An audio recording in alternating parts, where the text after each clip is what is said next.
Hello and welcome everybody to a new video from Jörg, Juggler 66 of Hour of the Truth. Today is the 25th of January 2018, a Thursday evening, so I'm coming close to the next wonderful Sabbath that awaits me. And I have come to the table today to do the 18th reading of The Secret History of the Jesuits, the book by Edmond Paris that was published in 1975. Yesterday I was recording part 17 and I guess you saw that, and we didn't do much reading of this book because it was to me very important to share with you what Bill Hughes had to say in his book The Secret Terrorists on World War II, and I hope that you enjoyed the 3/4 of an hour excursion that we took from The Secret History of the Jesuits to that book. Now today, I didn't even plan it, but this is how the Holy Spirit works sometimes. My brother Brett Norman is with me, and you can see that of course because you see the little icon on Skype on top of your screen here. And Brett is joining me from Minnesota, and I hope he can be the full hour with me while I'm reading the book, and he will support me in commenting, asking questions, and participating in the reading, as you know from other things that we did before. But he is on standby with his bus, and I hope that his bus will leave him for an hour at least so that he can finish the recording together here with me. So Brett, thank you very much for taking your time and joining me in this reading of The Secret History of the Jesuits. How are you doing? Wonderful. Thank you, Jörg. Thank you for inviting me, and it's always a pleasure to be participating in these types of readings and discussions on such a incredible book. And I think that this is one of the books I am just very, very eager to learn more about, because it represents, the darker side of history that never gets talked about. Yeah, it just comes to my mind. I didn't even think of that when we first met, you and I, Yes. some years ago. Yes. You were pulling out this book and starting to read this, and I was giving you the advice, please, Brett, do not do that, because this is really not made for you. This book is too difficult with all these names and all that stuff. It was it's really true. It know was, what? It's true. It was a quote-unquote torture to listen to you reading that. Yeah, right. And right. I still hope that you don't that you are not mad at me for that. No, not at all. It was just that's kind of how it works, though, Jörg. The way I look at it is that it was this was the day before the Antichrist, Pope Francis came, or rather Jorge Bergoglio came to speak to joint session of Congress, and I was in panic mode. Yeah, I just was, I normally don't react that way, but maybe it was just one of those things where someone needed to tell me, and you told me, so no big deal. I just deleted the video and I erased it from my hard drives, and I don't even hardly remember it, which is good. Well, okay, today you will have another possibility to have a read into that book. I think that you have the book in front of you. Do you have the physical book or the PDF? I do. I have the physical book, page 139, section 5, chapter 3, German aggression and the Jesuits, Austria, Poland, Czechoslovakia, Yugoslavia. Yeah, that's correct. Even though you sent me the wonderful book of The Secret History of the Jesuits by Edmond Paris, for which I'm still very grateful, I will read from the PDF because this is much easier for my eyes here, and of course I'm using a desktop camera. Oh, and you can take notes and put those in, yeah, too. and with that desktop camera also, the people can read along. That's perfect. What perfect. I read. So absolutely. For the moment, because we don't share a screen, because I don't want to. Well, if anything, the book comes in handy when you're out on the road, and you can just put it in your glove box and have it there. That's true. And whenever you want to pull it out and take and look at something again, then it's a hard physical copy, and that's something that's really nice to have. That's right. So for the moment I have next to the PDF a picture of Juggler 66 in conversation with Brett Norman, so people know that we are talking right now. and I will start putting up the other pictures that I have prepared for this, because I have read, I think, about the first 3 pages of what I was going to do today, and for the rest I have not prepared the reading, so this is cold for me as it is for probably all of my listeners. But anyway, without any further ado, and don't want to give Scott the chance to interrupt, I'm gonna start the book reading of The Secret History of the Jesuits, as Brett so rightfully said, on page 139 in the book, or 138 in the PDF. Chapter 3, we are still dealing with the infernal cycle, which is the undertitle of this chapter. German aggressions and the Jesuits. Austria, Poland, Czechoslovakia and Yugoslavia. You have to be considering every time that when it says here German aggressions and the Jesuits, that the Germans were controlled by the Jesuits in Second World War. So when we are speaking about German aggressions and the Jesuits, it's actually the aggressions of the Jesuits using the German people, the German government and the German people to do their bidding. That is the same as they do today in the United States of America, when they use the United States of America military, when they misuse, abuse the United States of America government, which they themselves installed, and they do exactly the same thing. Nothing has changed, and as the Bible says, there's nothing new under the sun, people, also not with World War II. The Jesuits were controlling Germany from top to bottom. And they were controlling the Third Reich government, meaning Adolf Hitler, his NSDAP party, and the whole Nazi regime via people in the back, like Franz von Papen, who we are going to talk about. But anyway, I will start reading now, and it starts here in the very first sentence. Let us see how the Anschluss was prepared. I told you the Anschluss was that part in 1938 when Austria got connected to the German Reich. In Germany they said the coming home of the lost children, of the lost child of Austria, which has always been run by the Habsburgs, which was always arch-Catholic. And as I told you in earlier sessions in the readings of this book, you have to understand that the Roman Catholic Church tried to take power in Germany by increasing the numbers of Catholics. So Austria was 100% Catholic. It was always the high place of the Jesuits and the high place of the Catholics in Europe, in Austria.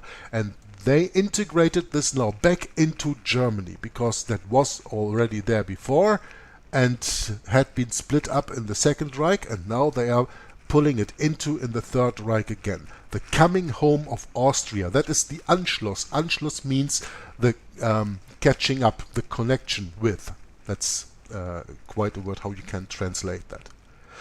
First of all, and by quote-unquote providential, which means in their understanding, in the Roman Catholic understanding, godly synchronism, when Mussolini seized power in Italy thanks to Don Sturzo, and we remember him, I showed you pictures of him who was controlling the party in Italy, Don Sturzo. He was a Jesuit and chief of the Catholic party, Monsignor Seipel, and of him I have a picture here, and I want to just show you that picture. We have here, of course, Stempfle, that is from last time, and here we have a picture of Ignaz Seipel,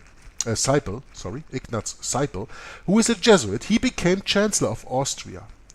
So he was the Jesuit puppet on the government chair in Austria. He held that position until 1929 with an interregnum of 2 years. And during those decisive years, he led the Austrian interior politics onto the reactionary and clerical road. His successors followed him on that road, which led to the absorption of that country into the German bloc. Yeah, that's also how you can call the Anschluss, an absorption, an usurpation. The bloody repression of working class uprisings earned him the nickname Keine milde Kardinal, which means cardinal without mercy. No mercy is keine milde in German. Quote, in the early days of May 1936, von Papen entered into secret negotiations with Dr. Schuschnigg, who was an Austrian chancellor. And I'm going to put his picture up right here. You see Mr. Seyss-Inquart, who we will get to know a little bit later in this reading, on the one hand, and on the other hand in this picture here you see Schuschnigg. And this Dr. Schuschnigg was Austrian Chancellor, working on his weak point, and showed him how advantageous a reconciliation with Hitler would be as far as the Vatican's interests were concerned. The argument may seem odd, but Schuschnigg was very devout, and von Papen, the Pope's Chamberlain. I already mentioned von Papen before, and we will mention him again during this reading. The Knight of Malta, the Jesuit-trained Pope's Chamberlain, who is the power behind Hitler. It is always in Germany the Vice-Chancellor who holds the power, as it is the Vice President in the United States of America that holds the power. When it was Ronald Reagan in the 80s, behind him was Bush. He was the actual power. When it was Bill Clinton, even there behind him was Bush. Yeah, the deputy, I just wanted to say, the second in command, Vice President. The Vice President. Yeah. Thanks. Yeah. So right. The Vice President is always the person in real power. The one in front is just a puppet, a good actor. Like Hitler was a very good actor, but he was no dictator in the sense that we understand it. Yeah, yeah, I think we could call him a front man too. Yeah, absolutely. Yeah. He was a frontman. He was to take, of course, the blame for everything. Just putting on a facade, right? Yeah, it's like putting on a mask, you know. That's right. It's like when the Pope comes out, the Pope just wears the mask of the devil.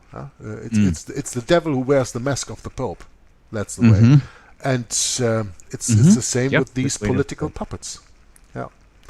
So not surprisingly, it was the secret Chamberlain, so von Papen, who led the whole affair, which ended on the 11th of March 1938 with the resignation of the pious Austrian of the pious Schuschnigg, who was a pupil of the Jesuits, in favor of Seyss-Inquart, who you see on this picture here on your left, chief of the Austrian Nazis. The following day, the German troops entered Austria, and the puppet government of Seyss-Inquart proclaimed the union of the country to the Reich. This event was welcomed by an enthusiastic declaration of Vienna's Archbishop, Jesuit Cardinal Innitzer, and there is a picture of him right here. Quote, on the 15th of March, the German press published the following declaration from Cardinal Innitzer. Quote, the priests and the faithful must unhesitatingly uphold the great German state, and the Führer who struggled to set up Germany's power, honor and prosperity is in accord with the wishes of Providence. This is end of the quote, even though it doesn't say that here. The newspapers printed a facsimile of this declaration to dispel any doubt as to its authenticity. Reproductions were posted up on walls in Vienna and in the other Austrian cities. Cardinal Jesuit Innitzer had, with his own hand, written the following words before his signature: Und Heil Hitler! 3 days later, the whole of the Austrian episcopate addressed a pastoral letter to its dioceses. The Italian newspapers published the text of this letter on the 28th of March. It was a straightforward adhesion to the Nazi regime, whose virtues were highly extolled. Cardinal Innitzer, the highest representative of the Roman Church in Austria, so in other words you can say he was the nuncio, as was Eugenio Pacelli between 1917 and 1929 in Germany.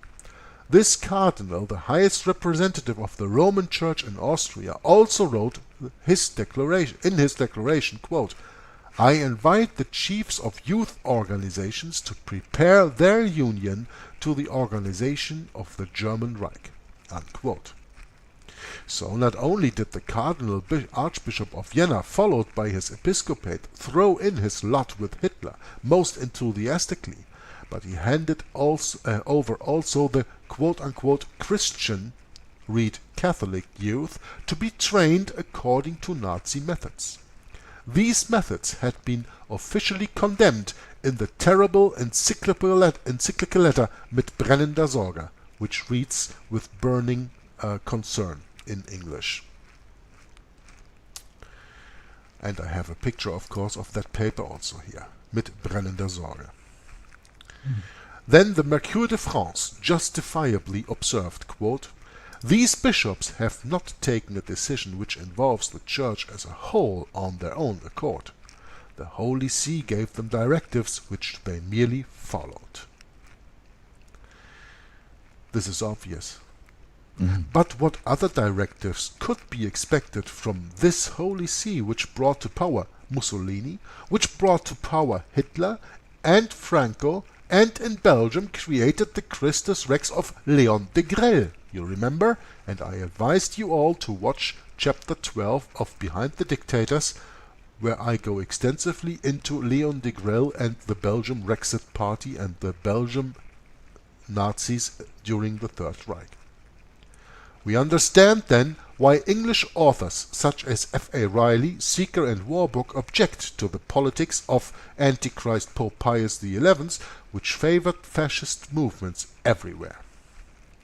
As for the Anschluss, François Charles Roux tells us why the Church was so much in favor of it. You remember Charles Roux was the ambassador to the Holy See of France at that time. Quote, 8 million Austrian Catholics united to the Catholics of the Reich could make a German Catholic body more able to make its weight felt. Charles Roux tells you what I have told you in earlier readings of this book already.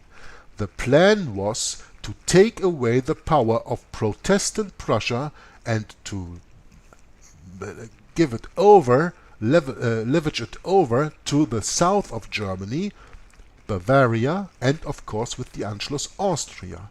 And don't forget, Hitler was an Austrian. He was not a German. He was born in Braunau in Austria. And the Catholics were always powerful in the south of Germany, never so much in the north. So they wanted to leverage the power from Protestant Prussia to the south of Germany. And that's why from the south, from Bavaria and Austria in this case, the fascists came into Germany. Poland was in the same situation, the author continues, as Austria when Hitler, after having invaded it, annexed part of it in the name of the fatherland. A few more million Catholics to reinforce the German contingent under the Roman obedience. The Holy See could only be in favor of this, in spite of all its love for its quote-unquote dear Polish people. In fact, it did not frown at the brutal regrouping of Catholics in Central Europe, according to the plan of Jesuits General Halke von Ledekowski. The Vatican's licensed Thurifers, I looked that word up today, so these are the people who wear this little smoky stuff during the Mass, you know. The Vatican's licensed Thurifers keep on reminding their readers that Antichrist Pope Pius XII, quote-unquote, protested against the aggression in the encyclical letter Summi Pontificatus. In reality, this ludicrous document, like all other such documents, which numbers no less than 45 pages, contains only one phrase at the end concerning Poland crushed by Hitler. And this short allusion is an advice to the Polish people to pray much to the Virgin Mary. Again, a reason for me to bring up that I want to go, one of the next projects in English that I'm going to read to you, it's the book that Tom Fress read in 2009 on First Amendment Radio, Queen of Islam, Queen of Rome, Queen of All. I'm going to read that book on my channel, so watch out for that, but it's going to be a little while. There are so many things to do. This this short allusion, this sentence is an advice to the Polish people to pray much to the Virgin Mary. What does the Bible say? Who we pray to? Doesn't it say in Matthew 6 that Jesus told us, and when you pray like this, Holy Father, who thou art in heaven?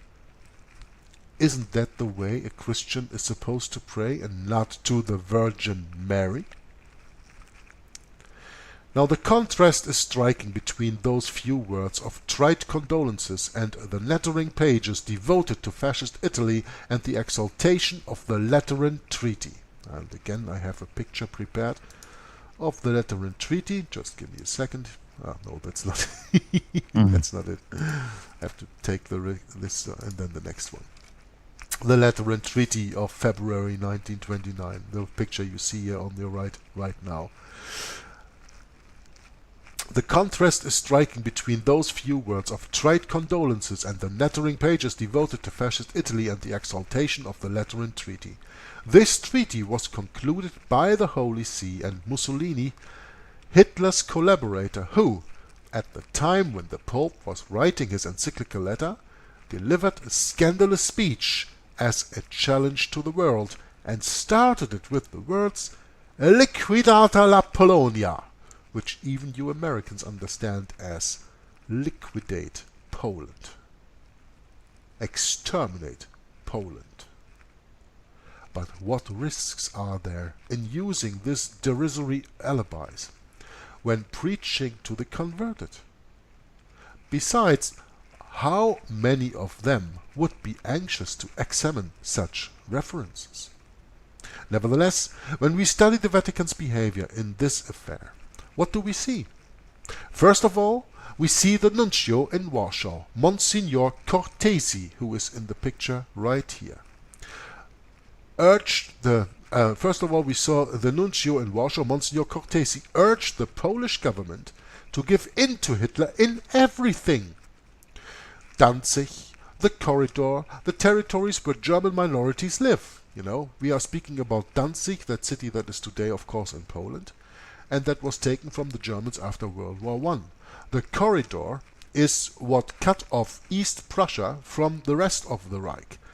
You have to understand, when you watch at the map of the German Reich at that time, you had Germany very far expanding into the east, then you had Poland come in between, and then you had a cut-off little piece in the east, where today a lot of the Baltic states are, like Estland, Lithuania, and that stuff.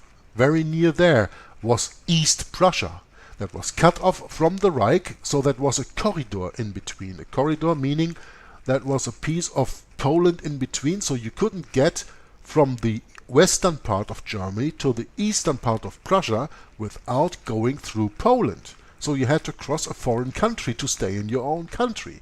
That was that corridor, and that was, of course, causing a lot of problems economically and also physically for the people living there.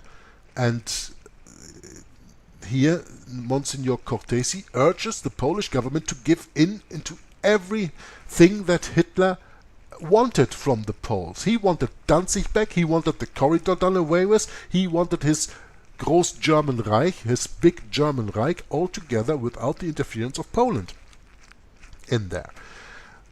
So this nuncio in Warsaw, a nuncio is the highest Roman Catholic within the country, and of course you would expect that he deals in the interest of the people in the country he serves. No, because these people always only serve one country, they only serve one boss. When they are Roman Catholics, they serve the Pope, they serve the Roman Catholic Church, and they serve Rome, and when they are Jesuits, like most of these nuncios are, they even serve only the Black Pope. They have no allegiance to the country they live in. Monsignor Cortesi urges, therefore, the Polish government to give into everything that Hitler demanded. Give him Danzig, give him the corridor, the territories where the German minorities live. Then, when this is done, we see also the Holy Father lend his help to the aggressor, meaning Germany, when trying to make Paris and London ratify the amputation of a large part of his quote-unquote dear Poland. If Poland was so dear to Monsignor Cortesi, why did he order the Polish people to give in to everything that Hitler demanded of them? Maybe you can answer that question, Brett. Oh, geez. My, oh my. Yeah, this is exactly why I couldn't read this book. Yes, very involved in Europe, and you know, if you're living in America, you're very isolated from Europe, so you don't know much. You know. Yeah. In terms of history, in terms of just overall, you know, it's interesting to me, but continue. I don't need to interrupt this too much. Oh, you're not interrupting when I'm asking you, you know. But Yeah. that was kind of a sarcastic question because, of course. Oh, I know. Of course, yeah, you couldn't absolutely. give a valid answer to that. Continuing here, to those who would be surprised at such behavior towards a Catholic country, we will quote a famous precedent. After the first division of Poland in 1772, a catastrophe in which the Jesuits' intrigues played a large part, Antichrist Pope Clement XIV, when writing to the Empress of Austria, Marie-Thérèse, expressed his satisfaction as follows, quote, "The invasion and division of Poland were not done for political reasons only. It was in the interests of religion and necessary to the spiritual profit of the Church that the Court of Vienna should extend its domination over Poland as much as possible." Unquote. Obviously, there is nothing new under the sun, especially at the Vatican. In 1939, there was no need to change one single word in that cynical declaration apart from, quote, "the spiritual profit of the Church," unquote, which this time consisted of several million Polish Catholics joining the Great Reich. This fact easily explains the parsimony of papal condolences in Summi Pontificatus. In Czechoslovakia, we come to the next country that will be usurped by the German Reich, the Vatican did even better. It provided Hitler with one of its own prelates, a secret chamberlain, to be made into the head of this satellite state of the Reich. Quote, "The Anschluss had made a great noise in Europe. From now on, the Hitlerian threat was hovering over the Republic of Czechoslovakia, and war was in the air. But at the Vatican, nobody seemed concerned. Now let us listen to François Charles Roux again. Quote, "In the middle of August, I had tried to persuade the Pope that he should speak in favor of peace, a just peace, of course. My first attempts were unsuccessful.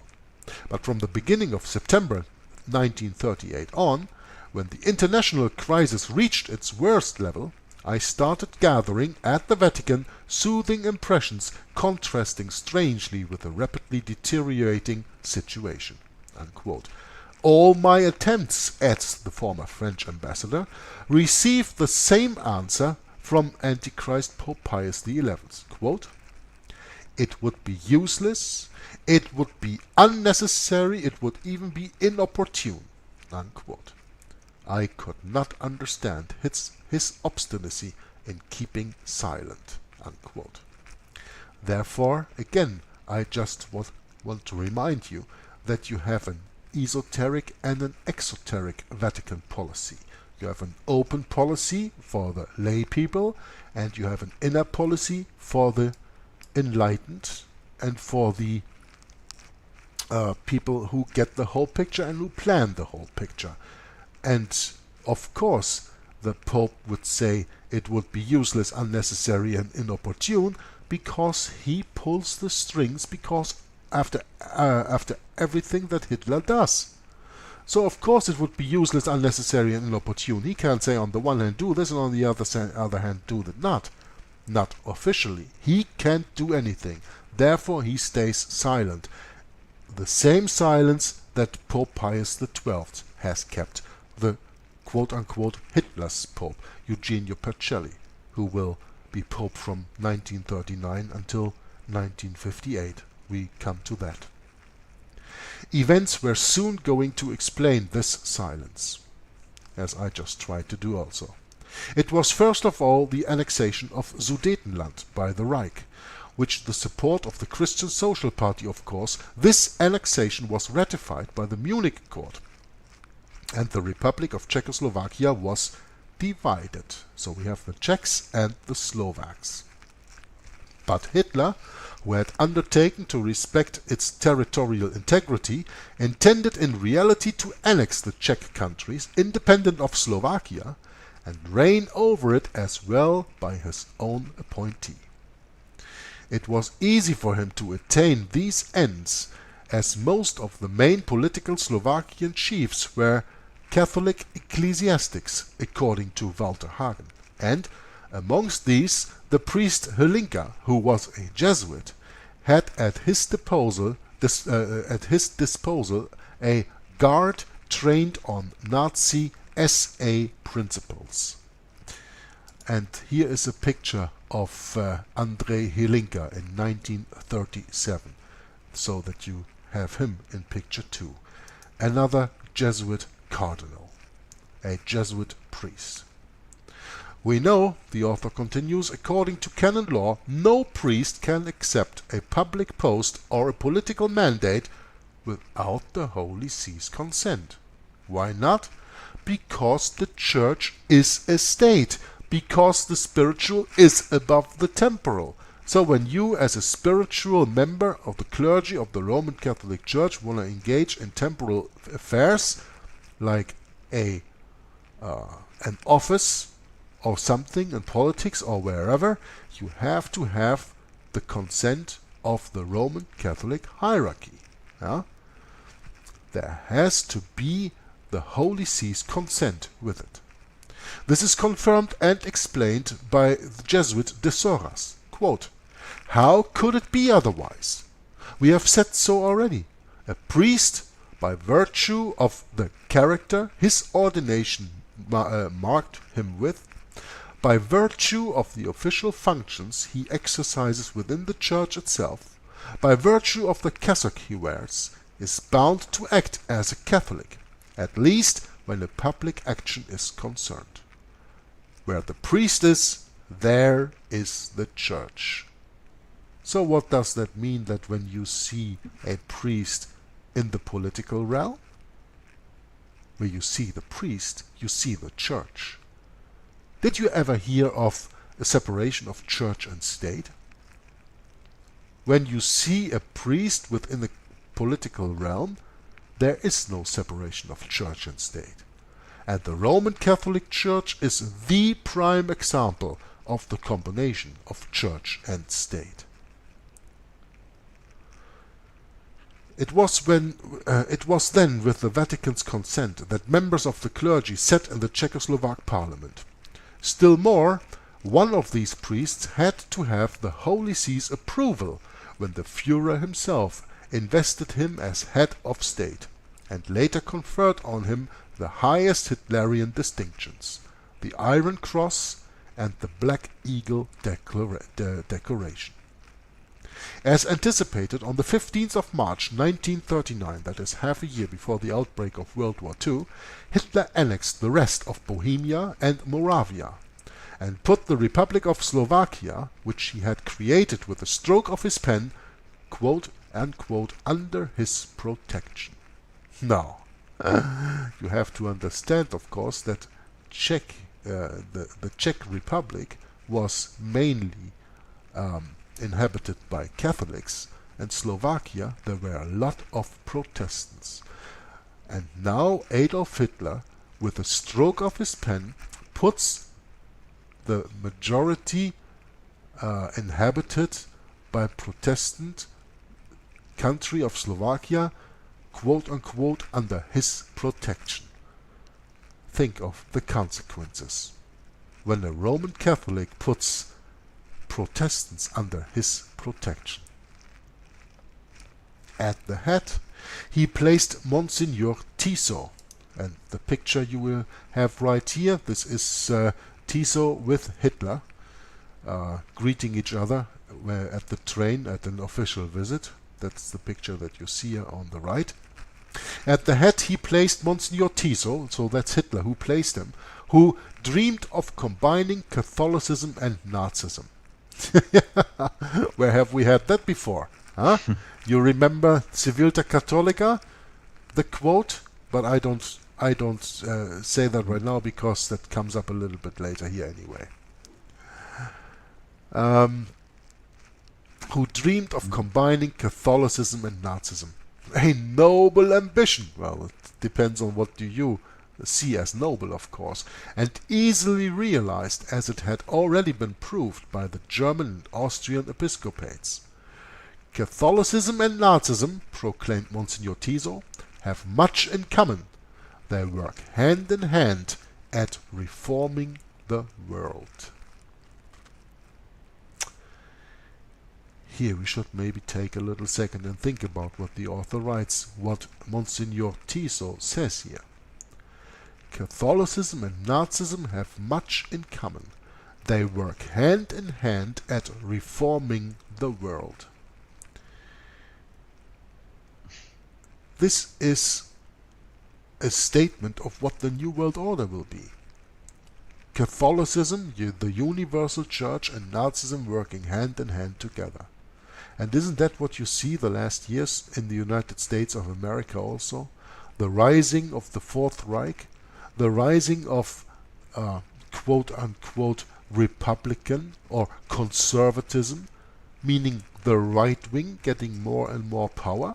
Now with the Republican president, after George W. Bush the traitor, you have Trump the traitor in office. Don't you see how you go more and more into fascism, into Nazism in your own country? That is, as I told you already in the last video, ruled since the 1930s by executive orders, exactly the same way as Hitler ruled his country when he got the executive orders from the president at that time, that he could take out the Reichstag and rule on his own hand. The same things what the American presidents do when they rule by executive order. They don't rule through Congress and Senate, but by executive order. Catholicism and Nazism, and this is why I highlighted this in green here on this page, so that you can really read it for yourself and let it sink in, proclaimed Monsignor Tiso, have much in common. They work hand in hand at reforming the world. Such must have been also the Vatican's opinion, as, in spite of the terrible encyclical letter mit brennender Sorge, with burning concern, it did not haggle over its approval of the Gauleiter priest. Gauleiter is a political position, and priest is a ecclesiastical position. So this is a little hint from the author here, not to haggle over its approval of the Gauleiter priest. In June 1940, Radio Vatican announced, quote, the declaration of Monsignor Tiso, chief of the Slovakian state, stating his intention to build up Slovakia according to a Catholic plan, has the full approval of the Holy See. Of course, he also says here, according to a Christian plan, but you have to read that according to a Catholic plan. Let's read it again that we understand this. The declaration of Monsignor Tiso, chief of the Slovakian state, stating his intention to build up Slovakia according to a Roman Catholic plan, has the full approval of the Holy See. What does that mean? Well, in the first place, it means to get rid of any opposition. And what are the opposition for the Roman Catholics? The Protestants who lived in Slovakia. Tiso's regime in Slovakia was especially afflicting for the Protestant church of that country, which comprised 1/5 of the population. Monsignor Tiso tried to reduce the Protestant influence to its minimum, and even eliminate it. Influential members of the Protestant church were sent to concentration camps. Just a confirmation of what I told you already half an hour ago. These could count themselves fortunate, as we consider this declaration from the Jesuits General Wenz, a Prussian who was the general of the Society of Jesus between 1906 and 1915, quote, "The Church can condemn heretics to death, as any rights they have is because of our forbearance."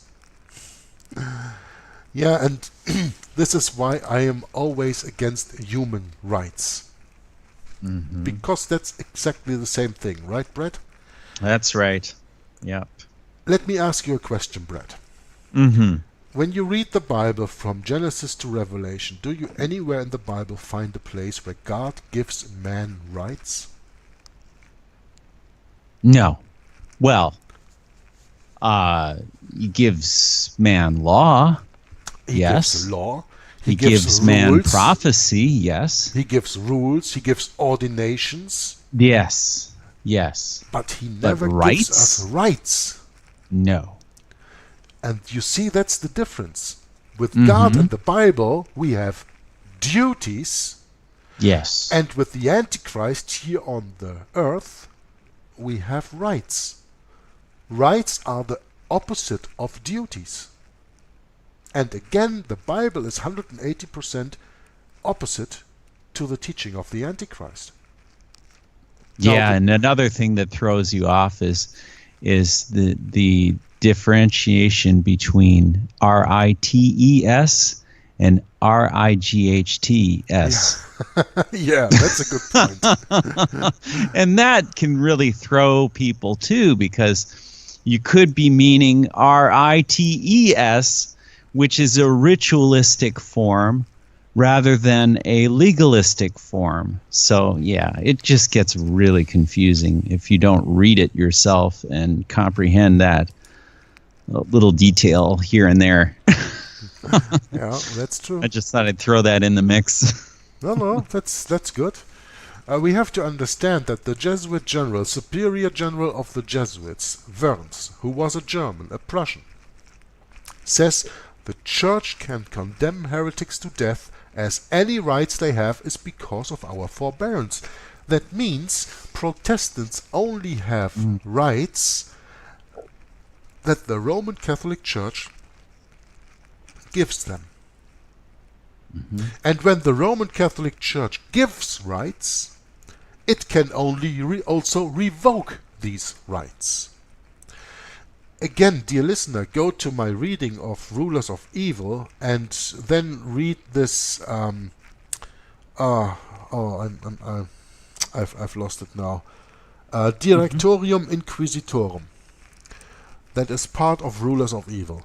Go there and read that Directorium Inquisitorum.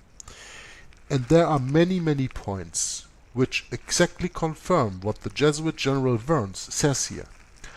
The Church can condemn heretics to death, as any rights they have is because of our forbearance. Mean nobody who is outside of the Church of Rome has any rights except the Church, except the rights the Church gives them. This is what he says. Because when you're outside of the realm of the Roman Catholic Church, of what the Roman Catholic Church teaches outside the Roman Catholic Church, there is no salvation anyway. When you're outside of this, you only live by the grace of the Antichrist. You only live by the grace of the rights they give you. And when they don't want to give you these rights anymore, they revoke them because you only have them by their forbearance, by their quote-unquote grace. I don't want to misuse that word, but I think that is quite fitting here in this in this part. Do you agree, Brad? I do. Yes, absolutely right. Now let us see now what kind of apostolic gentleness was used by the Gauleiter prelate Tiso towards the Jews. In 1941, the quote goes on, the first contingent of Jews from Slovakia and Upper Silesia arrived at Auschwitz. From the start, those who were not able to work are sent to the gas chambers, in the room of the building containing the crematory furnaces. Unquote. I prepared a little comment to that. Really? You gas people with a flammable gas, because that's what Cyclone B is, it is highly flammable, next to burning ovens? This is one of 6 million questions to be asked on this topic. I leave you with your own thoughts, but please read this again. In 1941, the first contingent of Jews from Slovakia and Upper Silesia arrived at Auschwitz. From the start, those who were not able to work are sent to the gas chamber. The gas chamber in a room of the building containing the crematory furnaces. So when you want to cremate a human body, you need more than 1,000 degrees of fire, centigrade. Yeah? And you are heating up these crematory furnaces right next in the other room where you gas people with a highly inflammatory gas? Think about it for yourself. I leave you with your own thoughts on that. I'm not going to even comment on that. Now, who wrote this? A witness who could not be challenged. Lord Russell of Liverpool. And Lord Russell of Liverpool, because the author says here he was a witness that could not be challenged, I disagree with the author here. Because Lord Russell of Liverpool was honored as a commander of the Order of the British Empire. Are those Bible-believing, Jesus-following Christians? I challenge him all the way. So when the author says here, this witness could not be challenged, I challenge him all the way. A commander of the Order of the British Empire? Please. No credibility in my eyes. Mm-hmm. This Lord Russell of Liverpool, a judicial counsellor of the trials of war criminals. And we all know that the judges who were at the trials of war criminals were all in the game. Just look at Nuremberg and what happened over there. It's just a joke. You're making the wolf the keeper of the henhouse. Mm-hmm. So the Holy See had not lent one of his prelates to Hitler in vain. The Jesuit head of state was doing a good job, and the satisfaction expressed by Radio Vatican is understandable. To have been Auschwitz's first provider, what a glory for this quote-unquote holy man, for the whole company of Jesuits. In fact, this triumph lacked nothing. At the time of the liberation, this prelate was handed over to Czechoslovakia by the Americans, condemned to death in 1946 and hanged, the palm for a martyr. Quote, anything done against the Jews, we do it because of our love for this nation of ours. The love for our fellow men and the love for our country have developed into a fruitful fight against the enemies of Nazism. Unquote. Another high dignitary of the Roman Church, a neighboring country, could have appropriated this declaration of Monsignor Tissot to himself. For if the foundations of the Slovakian city of God were hatred and persecution, according to the steadfast tradition of the Church, what can be said of the eminently Catholic state of Croatia, offspring of the collaboration between the killer Pavelic and Monsignor Stepinak, and with assistance of the pontifical legate Marconi? So I just have to see here, I'm gonna look up a picture from Stepinak that I can show you here. Just give me a second, because I have to look up the picture on my computer here. And no, not Brad, Stepinak I said. He didn't take it here. So I have a few pictures of Stepinak. This one is a color picture. Maybe we can use this. This is Aloisio Stepinak, who was responsible, of course, for the genocide with the Ustashi in Croatia during the Second World War. We have here a picture of Archbishop Stepinac together with Papal Nuncio Marcone, who I just read about here. So I'm going to leave this picture on here, and you can have a look at this. And they are guided by a priest on the one hand, and in the back of the picture you see a German general running behind them. Monsignor Stepinac and the assistance of the Pontifical Legate Marconi, who you have here in the picture. We would have to look back as far as the conquest of the New World, couple the actions of the adventurers of Cortes and the no less ferocious converter monks to find something worth comparing with the atrocities of those Ustashis upheld, commanded and prompted by madly fanatical clerics. What these assassins in the name of God, as they were so rightly nicknamed by Monsieur Èvre-Laurière, did over 4 years defies all imagination, and the annals of the Roman Church, even though so rich in such material, cannot produce the equivalent in Europe.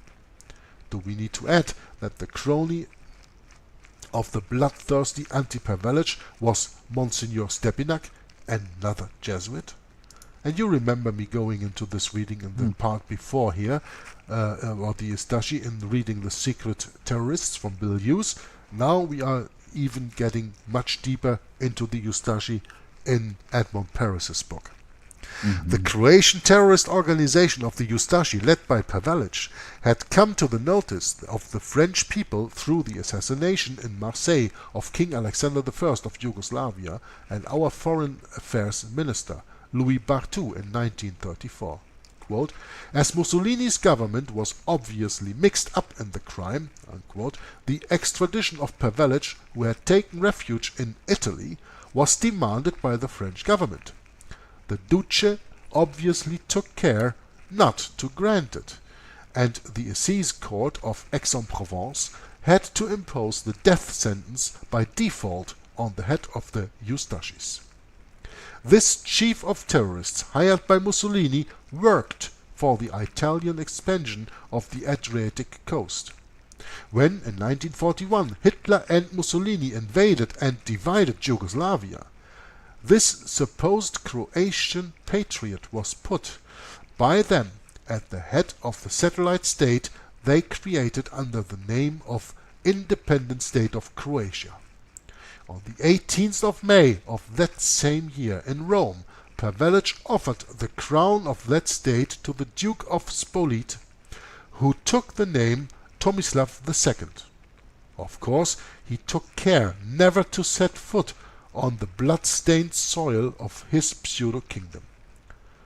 On the same day, Pius XII, Antichrist Pope Pius XII, gave a private audience to Pavelic and his friends, of whom was Monsignor Salis Sevis, Vice-General to Monsignor Stepinac. So the Holy See did not fear shaking hands with a certified murderer, sentenced to death by default for the murder of King Alexander I, and Louis Barthou, a chief of terrorists having the most horrible crimes on his conscience.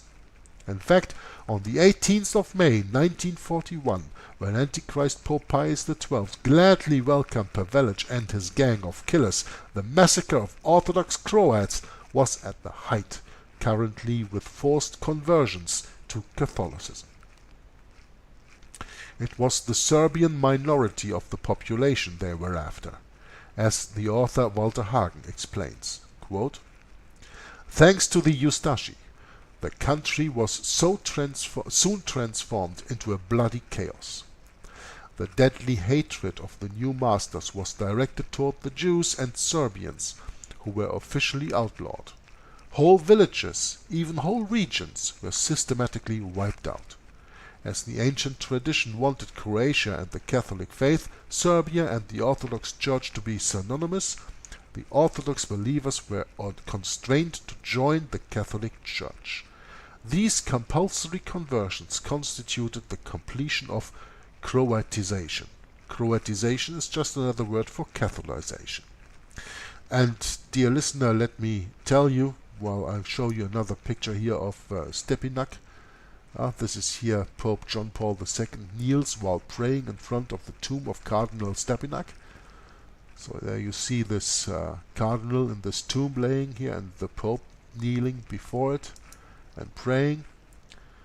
This is Franjo Kuraric, somebody else, and Stepinac with his members. Another picture. Stepinac on the far right with two Catholic priests at the funeral of President of the Croatian Parliament Marko Dožin in this September 1944.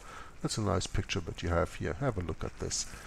What I wanted to say is what we are reading here about the Croatian War and about the genocide that took place against the Orthodox. And never forget, please, the Orthodox are not Christians. It's Orthodox Catholics.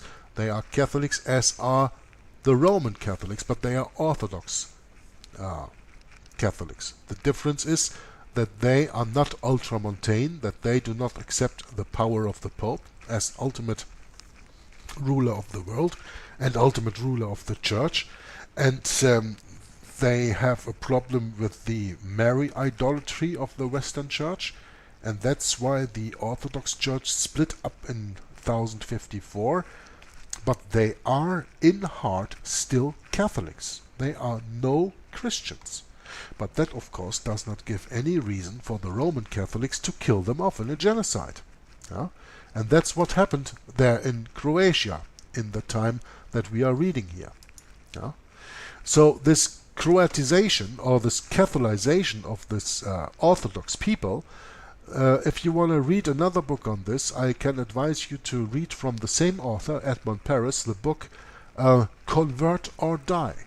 And he goes very much into the situation in Croatia in that book, and you can read all about it. But let's continue for a little moment in the book reading here, The Secret History of the Jesuits. Andrija Artuković, Minister of the Interior, was the great organizer of the massacres and compulsory conversions. Compulsory conversions. What did I just say? What is the title of the book? Convert or Die. That is compulsory conversion. But while doing it, he morally defended himself according to a witness in a high position.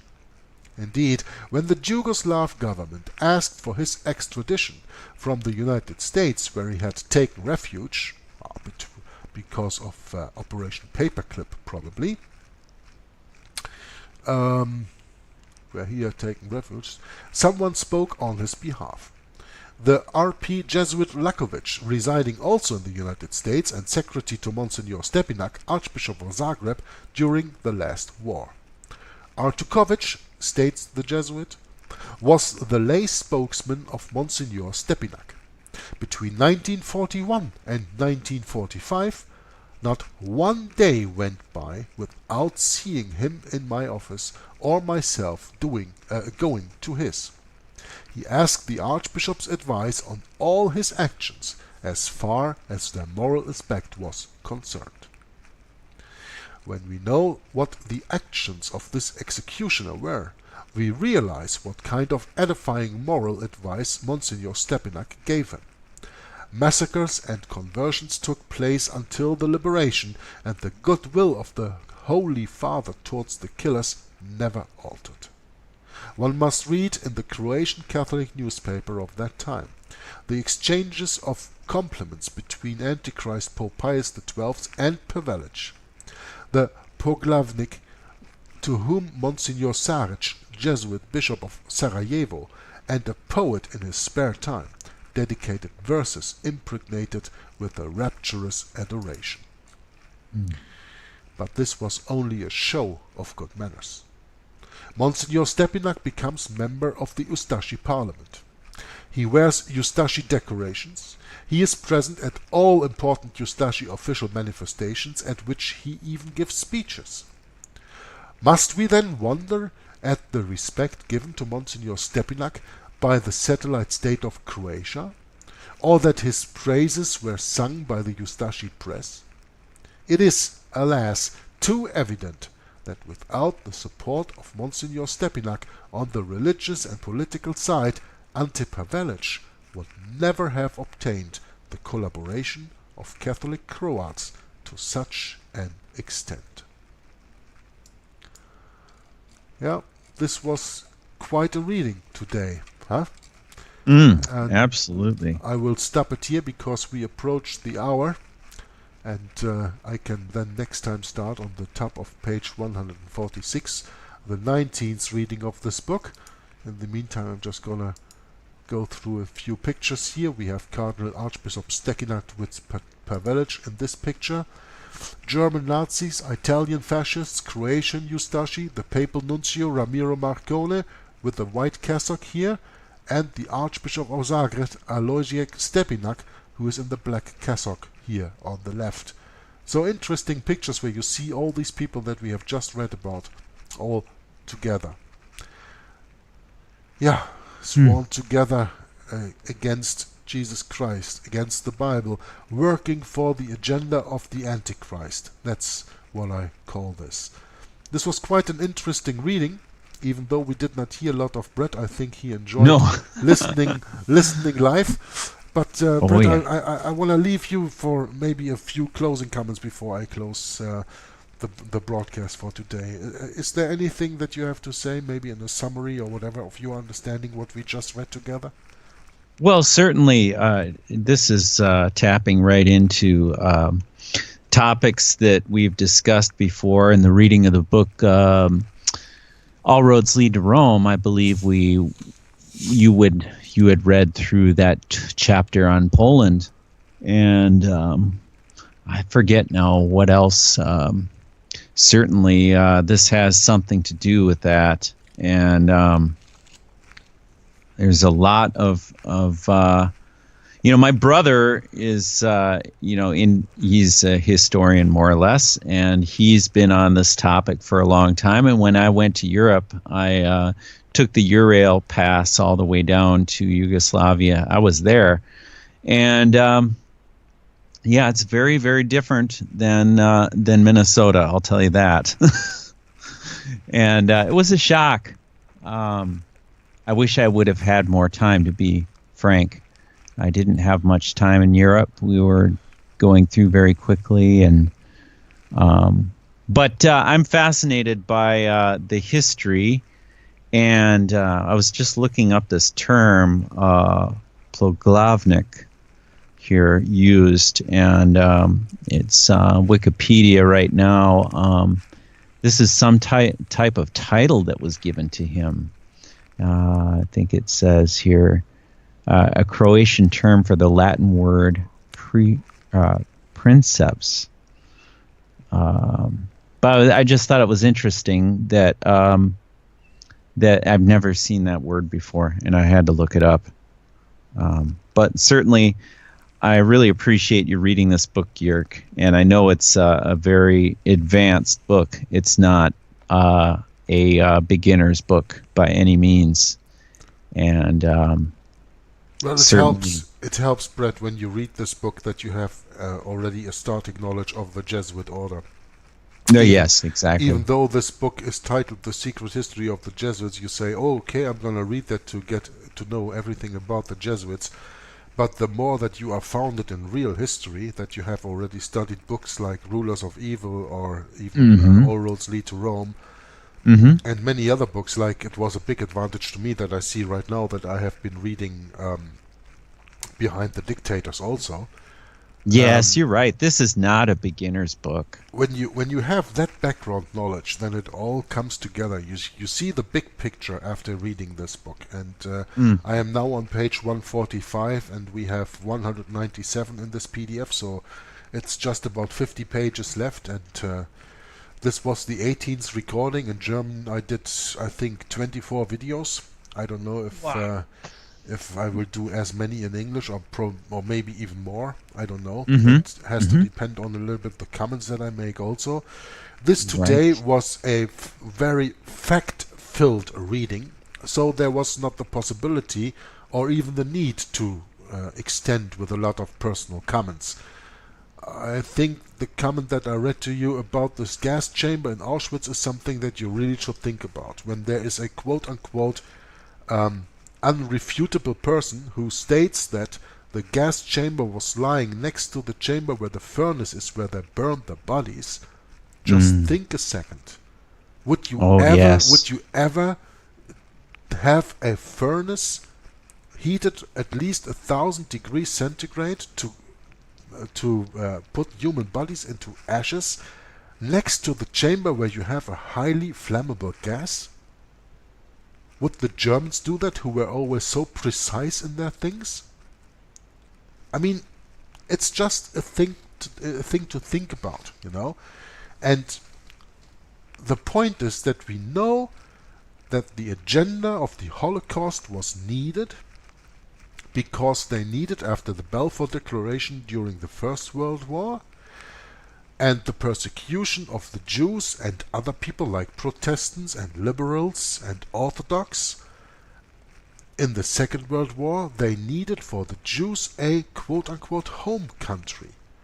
The Zionist movement had to build a new Israel because the future agenda, the futurist agenda of the Roman Catholic Church, which proposes a futuristic Antichrist and an unfulfilled 70 years week of Daniel, needs Jews living in a country called Israel, needs them to build a third temple to replay what Jesus Christ has completely fulfilled 2,000 years ago.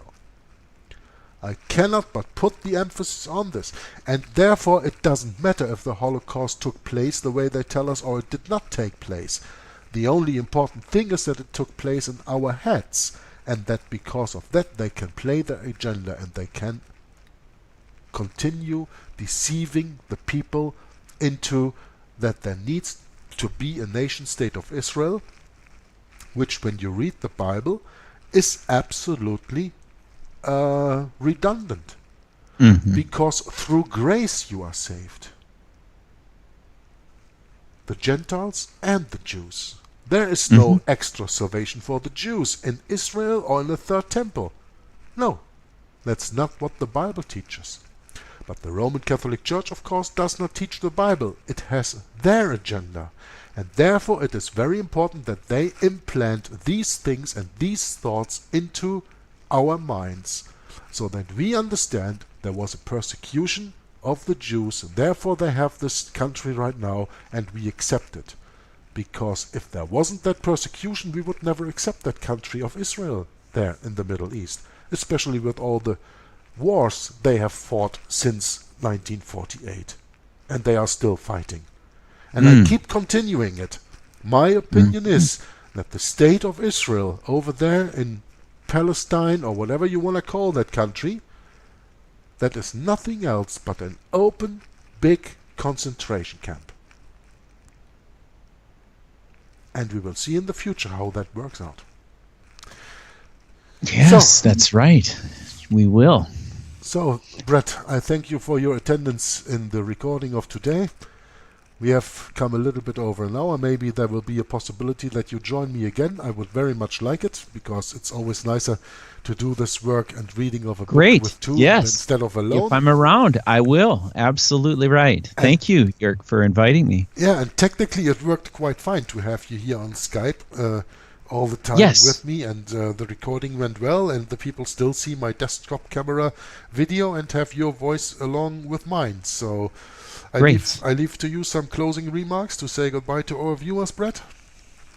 Yes, Jörg, thank you very much, and I'm looking forward to more of the readings coming up in the future. And this is just another one to add to the vast amount of information that is become very difficult to get your hands on, and it's a privilege to be able to have someone take the time to do these readings, Jörg. So I want to thank you as well for providing this for everyone at no cost, and just taking your time and doing it out of love, out of the love of the Lord. So I think that's it for my comments. Okay, wonderful. Thank you very much, Brett, for attending, and I hope your boss will give you a slack of a day today, that maybe we can continue with another reading of Cold War Babylon. Who knows? When he doesn't call, maybe you have the time. Let's see. Yes. Thank you very much for joining me today in the 18th reading of The Secret History of the Jesuits, the book by Edmond Paris, published in 1975. And until next time, Joggler66 from Hour of the Truth says, God bless you. Thank you. Bye-bye for listening. And until next time, bye-bye.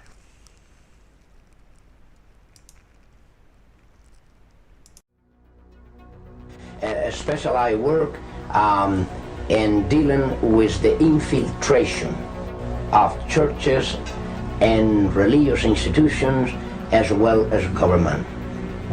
That cover a tremendous number of institutions. And the purpose of that infiltration was what for?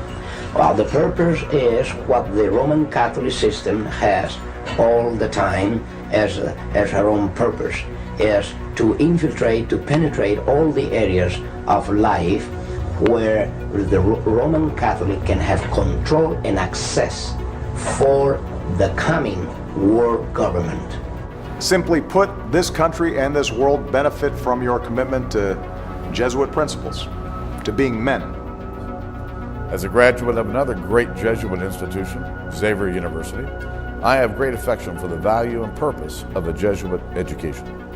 What that means is, in preparation for that world government, the Roman Catholic institution, especially since the establishment of the Jesuit order in 1541, throughout all these 500 years, they've been in preparation and through infiltration and penetration of every level of society in order to take over the world politically and religiously. What a beautiful day the Lord has made. Holy Father, on behalf of Michelle and myself, welcome to the White House. There are two doctrines that define very well these dangerous goals of the Roman Catholic institution. Two doctrines define this very well. One is called the doctrine of the apostolic succession, and that is dealing with the papacy. And the other is the doctrine, the temporal power, and that is dealing with world government. Of course, both, because you can see that even the Pope and his own individual office, he meet those requirements. He is not only the head of his church, as he called himself, John Paul II, the present Pope. He said he is the pastor of his church. He is not only that, but he is the head of his state. It is a sign, perhaps, of how far we have come in this country that today's news of formal recognition between the governments of the United States and the Vatican did not create a furor. Once upon a time, it would have. Once upon a time, and not all that long ago, it did. From the time of President Washington, that was the first president to be utilized by the Jesuits. If you were not aware of that, President Washington already was initiated by the Jesuits to bring about the first communication with the Vatican ever known in this country. From there on, President Reagan, throughout all this time, President Reagan has come to fulfill the greatest moment in the history of this conspiracy.